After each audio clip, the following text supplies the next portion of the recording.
Well, hello everybody. Thank you for tuning in on a Friday evening, and thank you to IYAP for actually inviting me to talk on your video series. It's a pleasure to do this.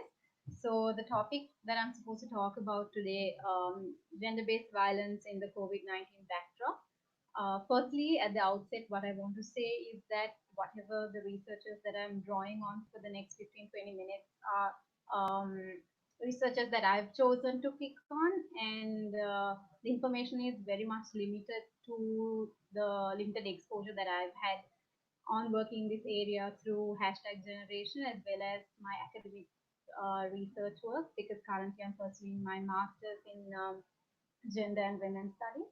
So, having said that, I'll quickly tell you roughly how I've structured the next few minutes. Firstly, I'll take a quick dive into the concept of gender based violence, which is quite broad, so I will have to narrow it down and focus on a few things. And secondly, I'd like to talk about this idea of cost of violence, which is not an angle that is often looked at or spoken about when we get into these discussions about gender based violence out there. And finally, what can we do about this? So let's get started. Talking about gender based violence, if I'm to simply put it, it includes all forms of physical, sexual, psychological. And when I say psychological, this includes coercion in the form of forced marriage, for instance, or deprivation.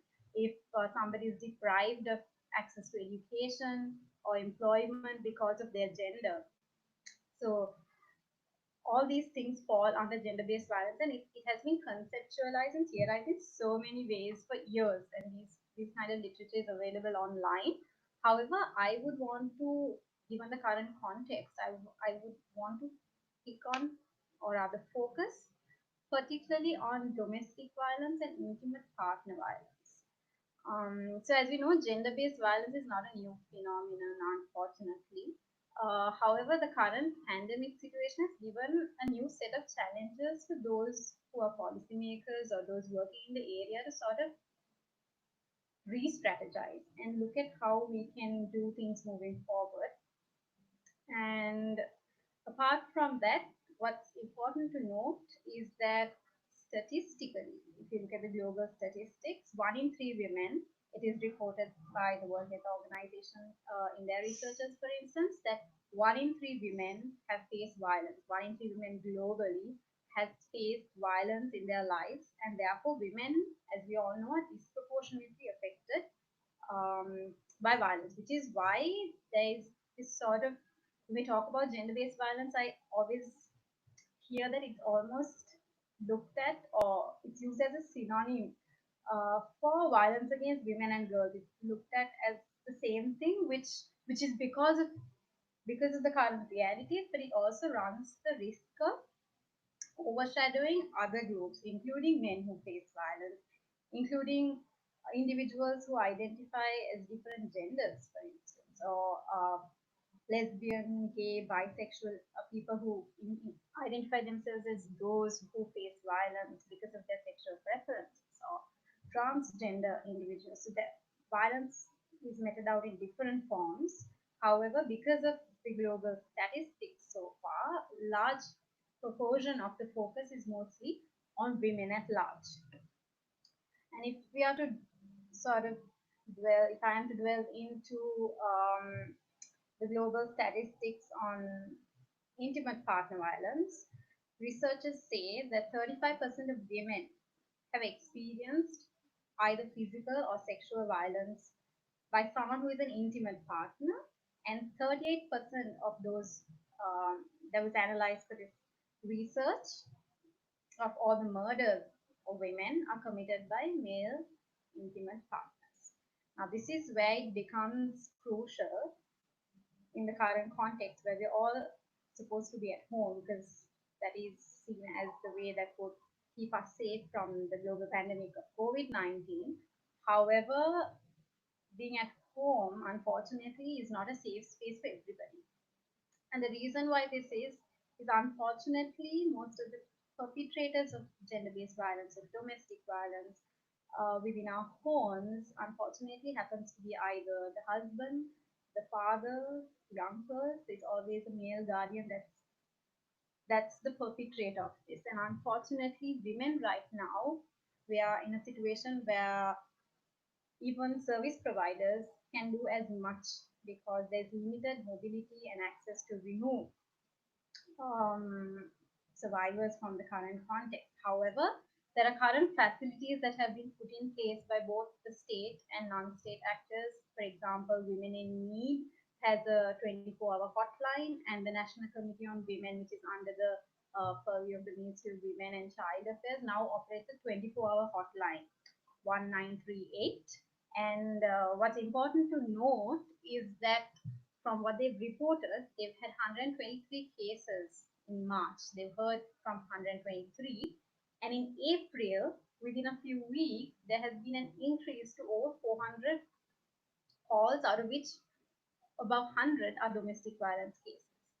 So it is clear to us that globally as well as locally in Sri Lanka, women are faced with violence within their homes, and there is as much that can be done within the current context, which brings us to how this has been tackled so far. So globally and locally, there are so many approaches that are taken to look at this conceptually and to strategize as to how do we prevent it or support survivors of violence. However, what I see is that most of the efforts are actually directed at supporting the survivors in terms of which is important, which is definitely important, but it's mostly limited towards how do we support the survivors in getting immediate legal support or removing them and giving them access to shelters or counseling, and that's a form of support that's been looked at so far. However, the effort that's required to look at the root causes of it or the reasons as to why the global pandemic of gender-based violence exists is scarcely looked at, I would say. Which brings us to the second part of my talk, which I wanted to share with you all, is this idea, which is spoken not very often, of the cost of violence. And I know it sounds very limiting to look at such a crucial issue from a very financial lens. However, it is important. It's rarely talked about. So I feel like maybe it's interesting to look at this in terms of the cost that a society has to pay because of gender-based violence. And in order to talk about that, I'd like to draw from this research called the Counting the Cost, the Price Society Pays for Violence Against Women, which is commissioned by CARE International Secretariat and done in partnership with Crystal Sri Lanka. It interestingly talks about the direct and indirect costs of violence to the survivor, the families, the perpetrator, the state, and non-state actors. And what do I mean by this? What I mean is that in an instance where an individual has faced violence, there is a cost that that individual, the survivor, has to incur in order to access these forms of support, or the cost that the family has to incur, the cost that the perpetrator has to incur in case the perpetrator is actually taken to courts, the fines that they have to pay if they're in prison. So there is a whole cost that's involved there, and the state has to channel a lot of funding in order to make sure that there is proper infrastructure to support these survivors. And then comes the non-state, which is the civil society organizations, NGOs, community-based organizations, and youth organizations like, for instance, hashtag generation, and those other out there that have to channel funding into dealing with this topic. So that's the direct cost that an economy has to incur. And the indirect cost, which I'd like to look at in terms of this idea of opportunity cost. So for an individual who's a survivor of violence, there is a cost in the trauma, for instance, or the physical pain or injuries that they've undergone that would keep them away from actually uh, either engaging in education or in employment or other entrepreneurial tasks that they could have done, which they can't now because this situation has created, taken them away from that. So that's one of the indirect costs that the survivor has to face. And in terms of the perpetrator is now held back if he's either in imprisonment or hiding or in a similar situation like that. They are unable to contribute productively in their daily lives as well. So there's an indirect cost that's incurred. And for me, this is interesting because according to the statistics of the United Nations in 2016, actually, they've they've sort of calculated this to be the global cost of violence to be actually equivalent to approximately 2% of the global GDP, which is the gross domestic product of a country. And what that means is that globally there is over, I think it's over about 2 trillion of money, that $2 trillion of money that goes into addressing issues of gender-based violence. And still, while we meditate on this, on on this idea of looking at gender-based violence from a financial perspective, why this is important to me, or rather why I find this interesting, is because when it comes to state budget allocation, which is basically a tax money, or when it comes to private sector in making the decisions, the economics of it, the financial lens is quite important. And what research has found out is that investing in preventing violence is a cost effective approach for states to look at, more than focusing only on supporting survivors, which is where most of us are looking at, which is important.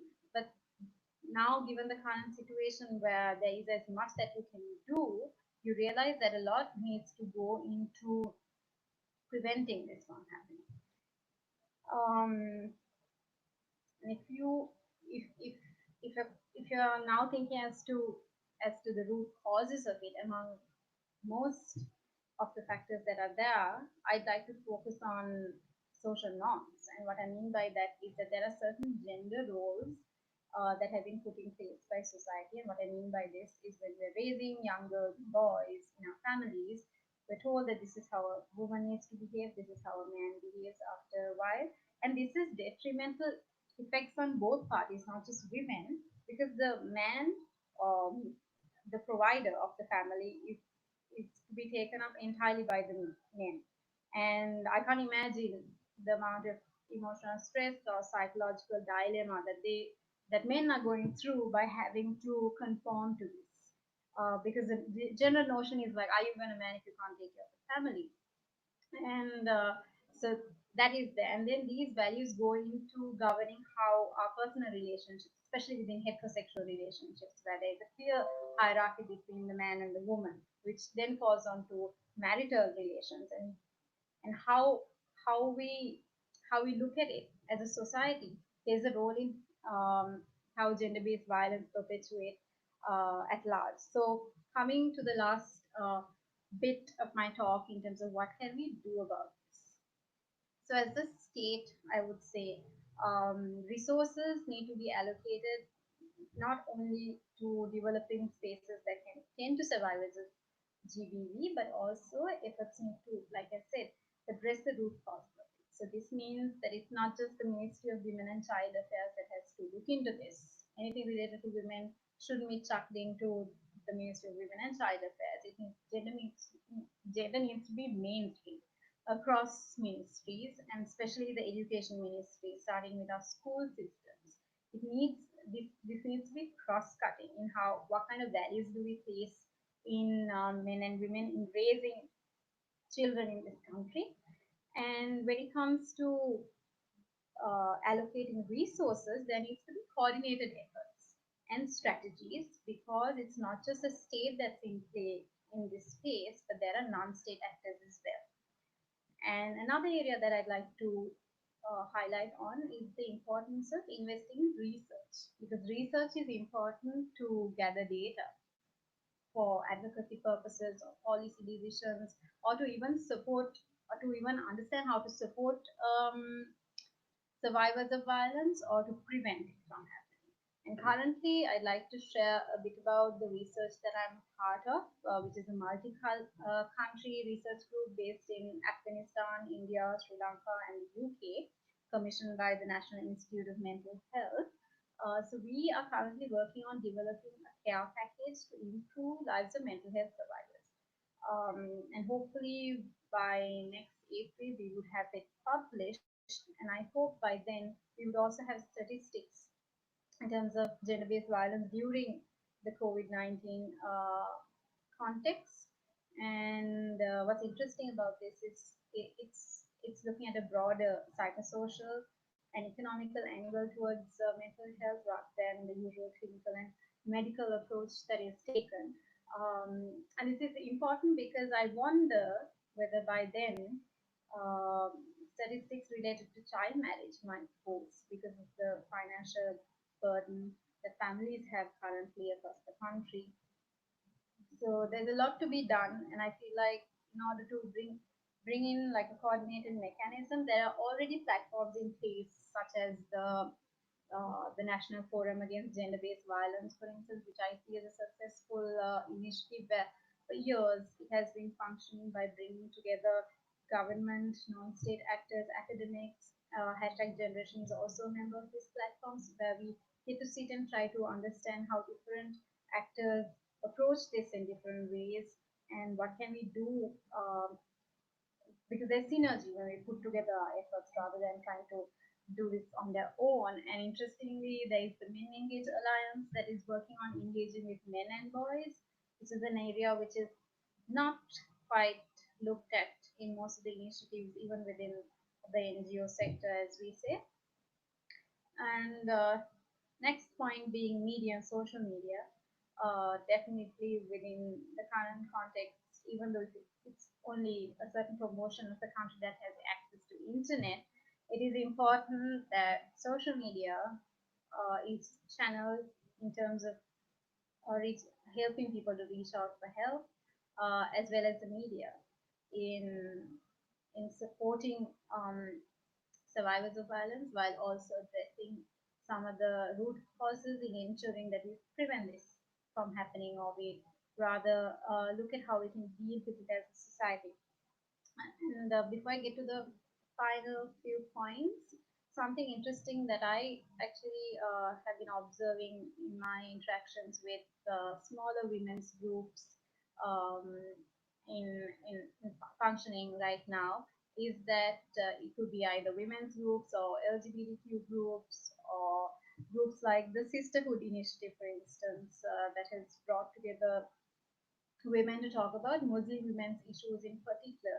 I see that these spaces, irrespective of what the objective or goal is, has been able to create a safe space for women to actually voice the issues. And we see women through these channels reaching out. For instance, I've had instances where they've reached out to me in terms of how do we access legal support, and there's even currently, there are women who've been sharing their stories, which they wouldn't want to personally do, but they like somebody to share it online and actually voice their issues. So, I feel like if we're able to strengthen these as funders or donors, if we're able to strengthen these smaller initiatives in being able to support women, that would be great.